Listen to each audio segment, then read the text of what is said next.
क्या पटना में मोदी की रैली के दौरान हुए 7 धमाके रोके जा सकते थे? क्या बिहार सरकार ने इस पर लापरवाही बरती है?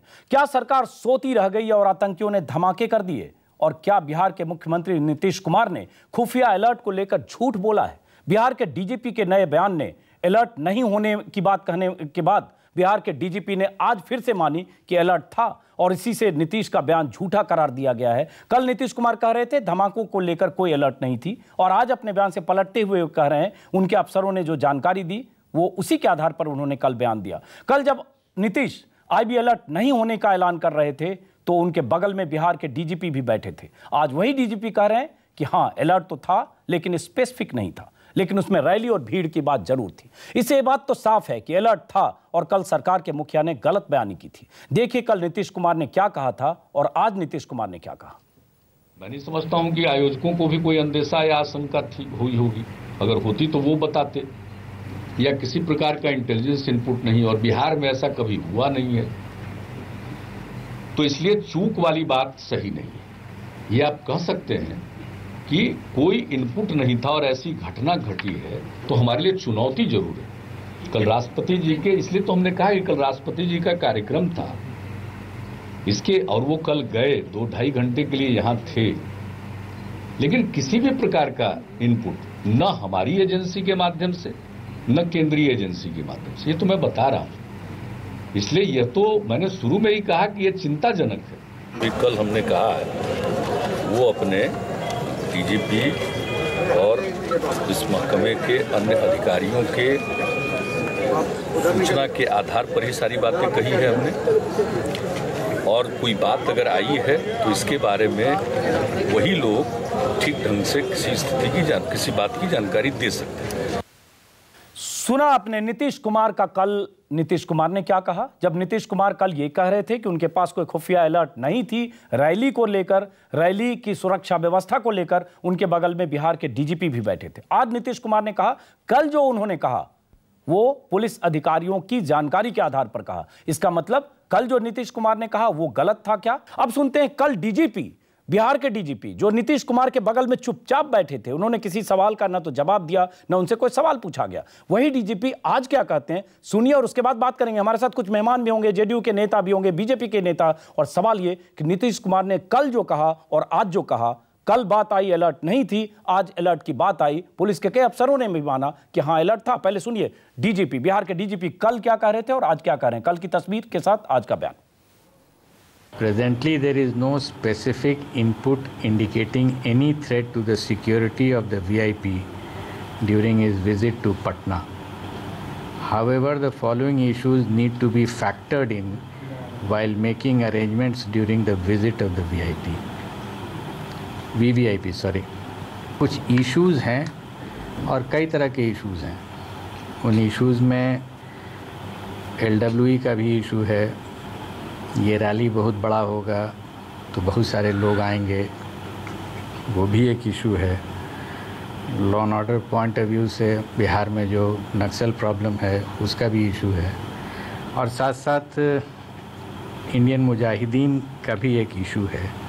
इस तरह के जो लेटर्स होते हैं ये जानकारी सामान्य तौर पर दी जाती है और ये जानकारी रहती है। तो इस तरह के इनपुट्स के साथ जो अरेंजमेंट होता है वो अरेंजमेंट स्टैंडर्ड होता है, किस तरह की सिक्योरिटी व्यवस्था की जाती है, और वो ऑलमोस्ट लेड आउट है, लेड आउट ड्रिल है क्या करना है उसमें। अगर कोई स्पेसिफिक इंटेलिजेंस होता है तो उसके लिए अलग से व्यवस्था की जाती है। आपने सुना बिहार के डीजीपी अभयानंद क्या कह रहे थे। अभयानंद ने आज शाम जो कहा आपने सुना। कल नीतीश कुमार जब कह रहे थे कोई अलर्ट नहीं है तो अभयानंद उनके बगल में बैठे थे। आज अभयानंद ने जो बातें कही आपने सुना। उन्होंने कहा कुछ इश्यूज हैं जिसके बारे में अलर्ट है। उन्होंने ये भी माना कि ये रैली बहुत बड़ी हो सकती है, बहुत सारे लोग आएंगे, ये ऐसा कोई अलर्ट था जो अभयानंद अभी बता रहे थे, बिहार के डीजीपी। दूसरा उन्होंने ये भी कहा कि आईएम इंडियन मुजाहिदीन के बारे में भी कुछ इशू हैं, लेकिन साथ में यह भी कहा इस तरह के अलर्ट्स आते रहते हैं, स्पेसिफिक कुछ नहीं। अब सवाल उठता है क्या स्पेसिफिक अलर्ट का यह मतलब होता है कि बिहार सरकार को यह जानकारी दी जाती कि झोला लेकर, झोले में बम लेकर कहां कहां आतंकी घूम रहे हैं। रेलवे स्टेशन के पास, टॉयलेट के पास आतंकी हैं, गांधी मैदान के पास हो सकते हैं। क्या इस तरह का स्पेसिफिक अलर्ट बिहार सरकार एक्सपेक्ट कर रही थी, या कल नीतीश कुमार ने अगर कहा कोई अलर्ट नहीं तो आज डीजीपी कैसे करें? हाँ, अलर्ट तो था, रैली के बारे में जानकारी थी, रैली में भीड़ के बारे में जानकारी थी, और साथ में यह भी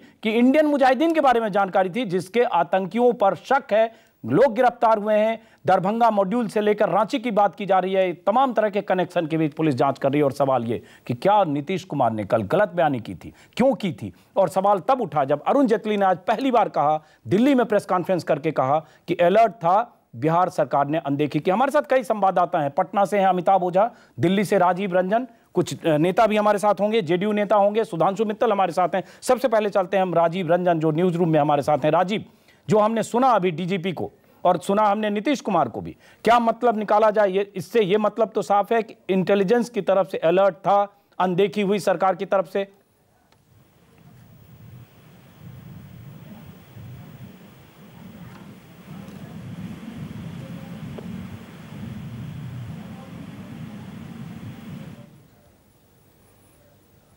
तो दो आतंकी, एक तो तहसीन उर्फ मोनू जो इस पूरे पटना ब्लास्ट का मास्टरमाइंड है वो, और दूसरा वकास, ये हमला कर सकते हैं, ये धमाके करा सकते हैं। और बिहार पुलिस से उनकी नाराजगी इसलिए बहुत ज्यादा है कि यासीन भटकल को बिहार में गिरफ्तार किया गया था। तो आईबी सूत्रों का यह भी कहना है कि जब सारी बातें बता दी गई थी और बिहार के डीजीपी को सीधे तौर पे ये बातें बता दी गई थी, तो क्या उनका जो बात आपने कही वही आईबी के सूत्रों का कहना है कि क्या उनको यह बताया जाता कि स्टेज के किस तरफ बम रखा जा रहा है या रेलवे स्टेशन के किस प्लेटफॉर्म पे बम रखा जाएगा? जब इतनी बातें बता दी गई, इसीलिए बार बार आईबी के सूत्र ये कह रहे थे कि डीजीपी, मुख्यमंत्री राजनीतिक व्यक्ति हैं, वो इनकार कर सकते हैं, लेकिन डीजीपी कभी भी ये इनकार नहीं कर सकते कि उनको राजीव रंजन, इसका मतलब ये निकाला जाए कि कल नीतीश कुमार ने, क्या पुलिस अधिकारियों ने उन्हें नहीं बताया, या बगल में डीजीपी बैठे थे कल वो चुप थे, आज डीजीपी प्रेस कॉन्फ्रेंस कर रहे हैं और सबसे बड़ी बात है नीतीश कुमार कह रहे हैं कि पुलिस वालों ने, जो पुलिस अधिकारियों ने जो बताया वो उन्होंने बताया, और बाकी जानकारी इस तरह की कुछ है तो पुलिस वाले बता सकते हैं। तो आज नीतीश कुमार पल्ला क्यों झाड़ रहे हैं? हमारे साथ पटना से हमारे संवाददाता अमिताभ ओझा। अमिताभ, आपने पटना में कुछ पुलिस अधिकारियों से भी बात की है, आपने डीजीपी से भी के प्रेस कॉन्फ्रेंस में भी थे अमिताभ, पटना के आईजी और एडीजी से भी बात की। अमिताभ, ये कंट्राडिक्शन क्यों? कल से आज तक बात बदली क्यों? अमिताभ, पहले सबसे पहले आप।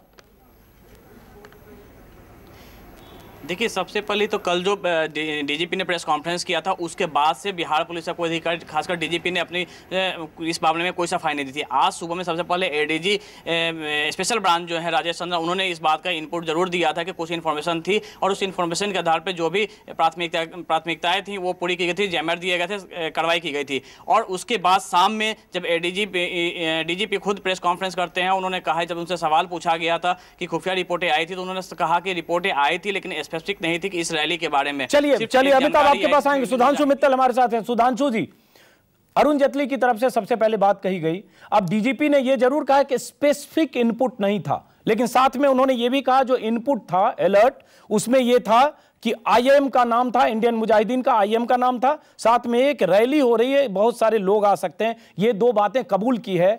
और कल से आज तक में देखें, कल से आज तक ऐसा लग रहा था कोई अलर्ट नहीं, बार बार सरकार की तरफ से खंडन, मुख्यमंत्री की तरफ से खंडन, आज कबूल किया। नहीं, नीतीश कुमार जी का जो पहला बयान था उसमें तो आयोजकों पे उन्होंने उंगली उठा दी कि इन्होंने भी हमें कुछ नहीं कहा था, जैसा कि आयोजकों का ये काम है कि सिक्योरिटी इनपुट्स वो इकट्ठा करके वो उनको मुख्यमंत्री को या पुलिस को बताने की जरूरत होती है। मतलब कल के सबसे पहले बयान में जो सबसे ज्यादा आश्चर्यजनक बात ये थी कि वो आयोजकों पे एक तरह से उंगली उठा रहे थे। हो क्या रहा है, पूरी लीपापोती करने की और कहीं सारी व्यवस्था में भ्रमित जनता को करने की कोशिश करी गई। ये तो आज जब अरुण जेटली जी ने स्पष्ट करा, दूध का दूध पानी का पानी करा, कहा कि नहीं ये झूठ बोल रहे हैं, इनके सामने इनके पास सारा आईबी का इनपुट था, तब ये कहीं सकते। हमारे साथ राजीव रंजन है, राजीव रंजन हमारे साथ हैं, राजीव रंजन हमारे साथ हैं, जेडीयू नेता सुधांशु मित्तल जी। एक बार राजीव रंजन से समझना चाहेंगे। राजीव रंजन जी, आपके मुख्यमंत्री ने कल कहा, कैमरे के सामने बगल में डीजीपी बैठे थे, उन्होंने कहा कोई अलर्ट नहीं। आज वो नालंदा में कह रहे हैं जो उन्होंने कहा, पुलिस वालों के हवाले से कहा अगर ऐसा कुछ है तो पुलिस बताएगी। और डीजीपी आज ये मान रहे हैं अलर्ट था, डीजीपी ने माना उसमें इंडियन मुजाहिदीन का नाम था, डीजीपी ने माना कि रैली होगी और रैली में बहुत भीड़ आ सकती है, माना। तो इसका मतलब कल से आज तक झूठ बोल रहे थे और आज कबूल किया कि हाँ अलर्ट था। राजीव रंजन, देखिए अजीत रंजन जी, मुख्यमंत्री जी ने जो कहा वो स्पेसिफिक इनपुट्स को लेकर कहा और डीजीपी ने भी ये माना कि स्पेसिफिक इनपुट्स नहीं थे। इनपुट्स को एनालाइज करने का काम इंटेलिजेंस की एजेंसीज का है। इंटेलिजेंस के कोऑर्डिनेशन में जो अब तक इनपुट जहां जहां भी मिले हैं, जिनको लेकर राजीव रंजन जी, माफ कर बीच में रोक रहा हूं।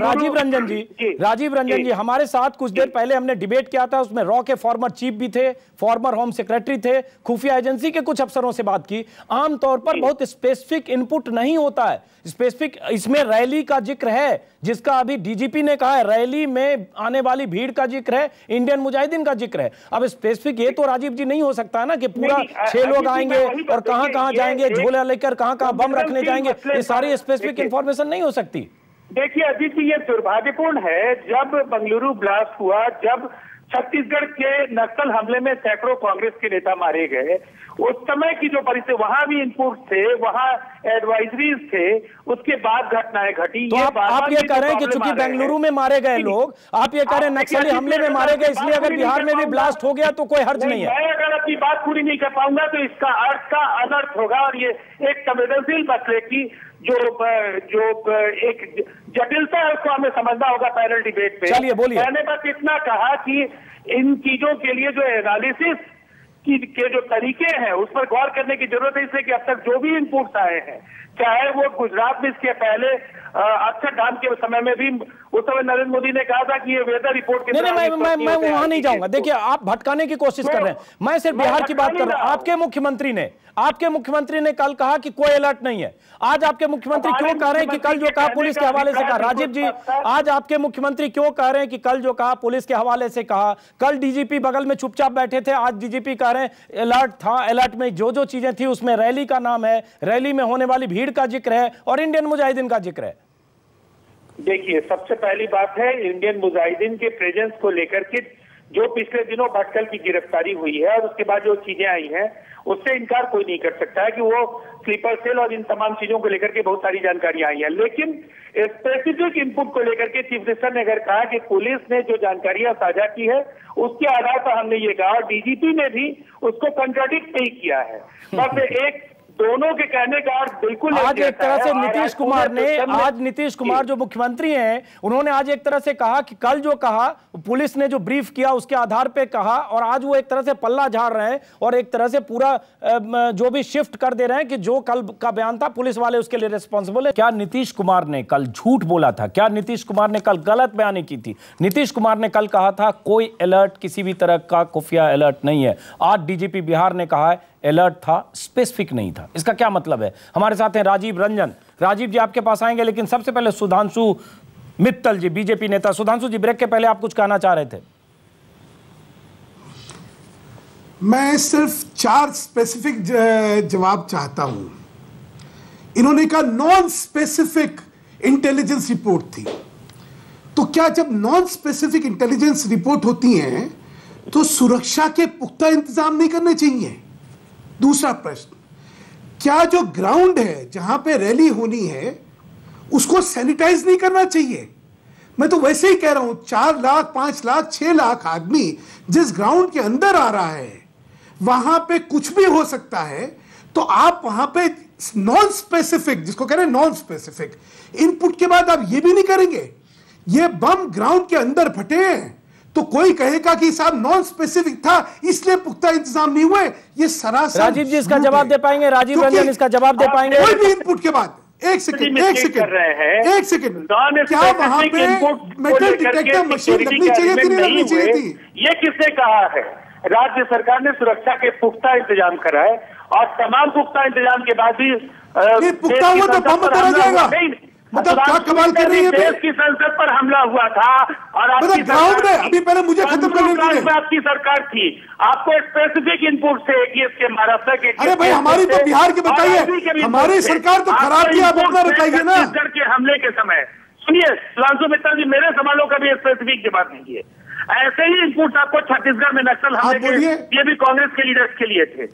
आपने क्या किया? देखिए, सुरक्षा में जिस तरह की स्थितियां बन रही हैं, आज एक देशव्यापी बहस का सवाल है। ये अपनी चादर सफेद दूसरे की मैली इस प्रवृत्ति से उभरिए।